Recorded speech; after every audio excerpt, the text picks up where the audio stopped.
அனைத்து ஆசிரியர்களுக்கும் வணக்கம். தற்பொழுது டிஎன்எஸ்சிடி ஸ்கூல் செயலியில் புதிய அப்டேட்டினை வெளியிட்டுள்ளார்கள். இந்த அப்டேட்டில் நமது வகுப்பில் உள்ள மாணவர்களுக்கு லைப்ரரி புத்தகம் அசைன் செய்யும் பொழுது புதிதாக சேர்ந்த மாணவர்களுக்கு புத்தகம் அசைன் செய்ய முடியாத சூழ்நிலை இருந்தது.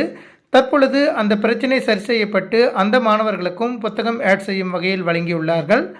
அதே போல் ஏற்கனவே உள்ள செல்ஃப்னை க்ளோஸ் செய்து திரும்பவும் புதிதாக செல்ஃப் கிரியேட் செய்யும் வகையிலும் ஒரு ஆப்ஷன் வழங்கியுள்ளார்கள். அது குறித்து விரிவாக இந்த வீடியோவில் பார்க்கலாம். அதற்கு உங்களது மொபைலில் ப்ளே ஸ்டோர் ஓப்பன் பண்ணிக்கோங்க. ஓப்பன் பண்ணிவிட்டு டிஎன்எஸ்சிடி ஸ்கூல்ஸ் அப்படின்னு டைப் பண்ணிவிட்டு சர்ச் பட்டனை ப்ரெஸ் பண்ணுங்கள். உங்களுக்கு டிஎன்எஸ்சிடி ஸ்கூல்ஸ் ஆப் வந்திருக்கும். அந்த டெக்ஸ்ட் மேலேயே கிளிக் பண்ணுங்கள். நீங்கள் கிளிக் பண்ணினதும் லேட்டஸ்ட் வெர்ஷன் அப்டேட் பண்ண சொல்லி கேட்கும். இந்த அப்டேட்டில் library module changes, buck fixes and performance improvements அப்படின்னு கொடுத்துருக்காங்க. நீங்கள் அப்டேட் பண்ணி முடித்ததுக்கப்புறம் ஓப்பன் அப்படிங்கிற பட்டனை கிளிக் பண்ணிவிட்டும் ஓப்பன் பண்ணிக்கலாம்.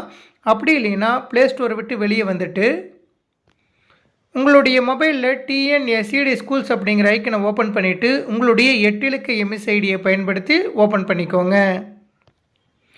நீங்கள் உங்களுடைய 8 இலக்க எம்எஸ்ஐடியை பயன்படுத்தி லாகின் பண்ணினதும் உங்களுடைய லாகின் பேஜ் வந்திருக்கும். அதில் லைப்ரரி அப்படிங்கிற ஐக்கனை கிளிக் பண்ணுங்கள். நீங்கள் கிளிக் பண்ணினதும் எமிஸ் வலைதளத்தில் உங்களுக்கு என்னென்ன வகுப்புகள் அசைன் செய்யப்பட்டிருக்கோ அந்த வகுப்புகள் காண்பிக்கும். இப்போ நான் 4ஆம் வகுப்பு ஏ செக்ஷனை கிளிக் பண்ணிக்கிறேன். கிளிக் பண்ணினதும் உங்களுக்கு self creation, book issue, manual, self close அப்படின்ட்டு 3 ஐக்கன் கொடுத்துருக்காங்க. இதில் மேனுவல், செல்ஃப் க்ளோஸ் அப்படிங்கிற ஐக்கன் வந்து புதிதாக கொடுத்துருக்காங்க. அதே போல் நோட் அப்படின்னு கொடுத்துட்டு மாணவர்களுக்கு 2 வாரத்திற்கு ஒரு முறை மட்டும் புத்தகங்களை அசைன் செய்தல் வேண்டும். அதற்கேற்றாற்போல் சஃபுல் அசைன் ஆப்ஷனை ஒரு முறை மட்டும் பயன்படுத்தும் வகையில் வடிவமைக்கப்பட்டுள்ளது. 2 வாரத்திற்கு ஒரு முறை செல்ஃப் க்ளோஸ் முறையை பயன்படுத்தி செல்ஃபினை புதுப்பித்துக் கொள்ள முடியும். புதிதாக பள்ளியில் சேர்ந்த மாணவர்களுக்கு தற்போதைய சஃபுல் காலம் முடிந்த பிறகு செல்ஃபில் புத்தகம் சேர்த்து பின்னர் புக்ஸ் அசைன் செய்து கொள்ள முடியும் அப்படின்னு 3 ஆப்ஷன் கொடுத்துருக்காங்க. தற்பொழுது உங்களுடைய சஃபுல் செய்யக்கூடிய காலக்கெடு முடிவடைந்த பிறகு அதன் பிறகு உங்களது வகுப்பில் ஒரு மாணவர் சேர்ந்திருந்தால் புக் இஸ்யூ அப்படிங்கிற ஆப்ஷனை கிளிக் பண்ணுங்கள். நீங்கள் கிளிக் பண்ணினதும் அந்த மாணவருக்கு மட்டும் புதிதாக ஒரு புத்தகம் ஆட் செய்வதற்கு ப்ளஸ் ஆட் புக் அப்படின்னு ஒரு ஆப்ஷன் கொடுத்துருக்காங்க. அதை கிளிக் பண்ணுங்கள். கிளிக் பண்ணிவிட்டு please add the book to continue the shuffle அப்படின்னு கொடுத்துருக்காங்க. சப்மிட் கொடுத்துக்கோங்க. நீங்கள் சப்மிட் கொடுத்ததும் புதிதாக ஒரு புத்தகம் ஆட் செய்வதற்கு ஆப்ஷன் கொடுத்துருக்காங்க. எந்த புத்தகத்தை ஆட் பண்ணணுமோ அந்த புத்தகத்துக்கு நேராக 1 அப்படின்னு போட்டுட்டு கிரியேட் செல்ஃப் அப்படிங்கிற பட்டனை கிளிக் பண்ணுங்கள்.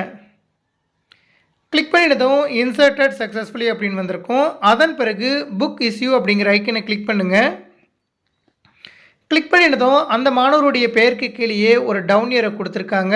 அதை கிளிக் பண்ணிவிட்டு அந்த புத்தகத்தை செலக்ட் பண்ணிவிட்டு ஆட் கொடுத்துக்கோங்க. ஆட் கொடுத்ததும் அனைத்து மாணவர்களுக்கும் தற்பொழுது புத்தகம் அசைன் செய்யப்பட்டு வந்துள்ளது. தற்பொழுது நீங்கள் புத்தகம் சஃபுல் செய்து மாணவர்களுக்கு மாற்றி வழங்குவதற்கு சஃபுல் ரிமைனிங் அப்படிங்கிற பட்டனை கிளிக் பண்ணும்போது ஏற்கனவே உள்ள புத்தகங்கள் வேறு மாணவருக்கு அசைன் செய்யப்பட்டு இந்த மாணவருக்கு புதிதாக புத்தகம் அசைன் செய்யப்பட்டுவிடும். அதன் பிறகு 2 வாரத்திற்கு பிறகு தான் நாம் சஃபுல் செய்ய முடியும். சப்போஸ் இந்த செல்ஃப் வந்து வேண்டாம், புதிதான ஒரு செல்ஃப் கிரியேட் பண்ணணும் அப்படின்னா திரும்பவும் பேக் பட்டனை கிளிக் பண்ணிவிட்டு மேனுவல் செல்ஃப் க்ளோஸ் அப்படிங்கிற ஐக்கனை நீங்கள் கிளிக் பண்ணும்போது ஏற்கனவே அசைன் செய்யப்பட்டுள்ள புத்தகங்கள் வந்து க்ளோஸ் ஆயிரும். அது க்ளோஸ் பண்ணுவதற்கு மேனுவல் செல்ஃப் க்ளோஸ் அப்படிங்கிற பட்டனை கிளிக் பண்ணுங்கள். கிளிக் பண்ணினதும் செல்ஃப் மற்றும் சஃபுல் மூடுதலில் நீங்கள் உறுதியாக இருக்கிறீர்களா அப்படின்னு கேட்குது. ஓகே கொடுத்துக்கோங்க. கிளிக் பண்ணினதும் என்ன காரணத்தினால நீங்கள் செல்ஃப் மற்றும் சஃபுல் வந்து க்ளோஸ் பண்ணுறீங்கன்னு கேட்கும். அதில் மாணவர்களின் விருப்பம், புத்தகங்களை புதுப்பிக்க, புத்தகங்கள் சேதமடைந்தால், சில புத்தகங்கள் திரும்ப பெறப்படாததால், மாணவர்கள் புதிய புத்தகங்களை ஆய்வு செய்ய அப்படின்னு 5 ஆப்ஷன் கொடுத்துருக்காங்க. இதில் எந்த ஆப்ஷன் வந்து சூட்டபிள் ஆகுதோ அந்த ஆப்ஷனை செலக்ட் பண்ணிவிட்டு சப்மிட் கொடுங்க. சப்மிட் கொடுத்ததும் ஏற்கனவே நீங்கள் செல்ஃப் கிரியேட் பண்ணி வச்ச அந்த ஆப்ஷன் வந்து க்ளோஸ் ஆகிட்டு வந்திருக்கும். திரும்பவும் புதிதாக நீங்கள் செல்ஃப் கிரியேட் செய்வதற்கு செல்ஃப் கிரியேஷன் அப்படிங்கிற பட்டனை கிளிக் பண்ணுங்கள். கிளிக் பண்ணதும் எப்பொழுதும் போல் உங்களுக்கு auto self creation and assign அப்படிங்கிற ஆப்ஷனும் மேனுவல் செல்ஃப் கிரியேஷன் அப்படிங்கிற ஆப்ஷனும் வந்திருக்கும். ஆட்டோ செல்ஃப் கிரியேஷன் அப்படிங்கிற ஆப்ஷனை நீங்கள் யூஸ் பண்ணும்போது ஆட்டோமேட்டிக்காக மாணவர்களுக்கு புத்தகம் தேர்வு செய்யப்பட்டு அசைன் ஆகிட்டு வந்துடும். அந்த ஆப்ஷனை கிளிக் பண்ணும்போது உங்களுக்கு மாணவர்களுக்கு எந்தெந்த புத்தகம் அசைன் செய்யப்பட்டிருக்கோ அதனுடைய விவரம் காண்பிக்கும்.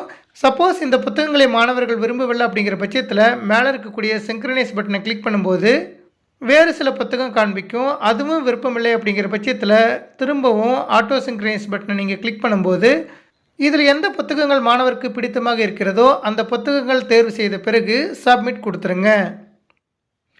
சப்மிட் கொடுத்ததும் மாணவர்களுடைய பெயருக்கு நேராக பக்கத்துலேயே டிஃபால்ட்டாக புத்தகம் அசைன் ஆகிட்டு வந்துடும். அதன் பிறகு சப்மிட் கொடுங்க. நீங்கள் சப்மிட் கொடுத்ததும் இன்சர்ட்டட் சக்ஸஸ்ஃபுல்லி அப்படின்னு வந்துடும். அதன் பிறகு புக் இஷ்யூ அப்படிங்கிற ஐக்கனை கிளிக் பண்ணுங்கள். கிளிக் பண்ணினதும் மாணவர்களுக்கு அசைன் செய்யப்பட்டுள்ள புத்தகம் வந்துட்டு அதற்கு கீழே சஃபிள் ரிமைனிங் அப்படிங்கிற பட்டன் வந்து பிளர் ஆகிட்டு வந்திருக்கும். திரும்பவும் நீங்கள் சஃபிள் பண்ணணும் அப்படின்னா 2 வாரத்திற்கு பிறகு திரும்பவும் இந்த பட்டன் உங்களுக்கு டார்க் ப்ரௌன் கலரில் மாறி இருக்கும். அதன் பிறகு அதனை கிளிக் செய்து நீங்கள் எப்பொழுதும் போல் சஃபிள் செய்து கொள்ளலாம். நன்றி.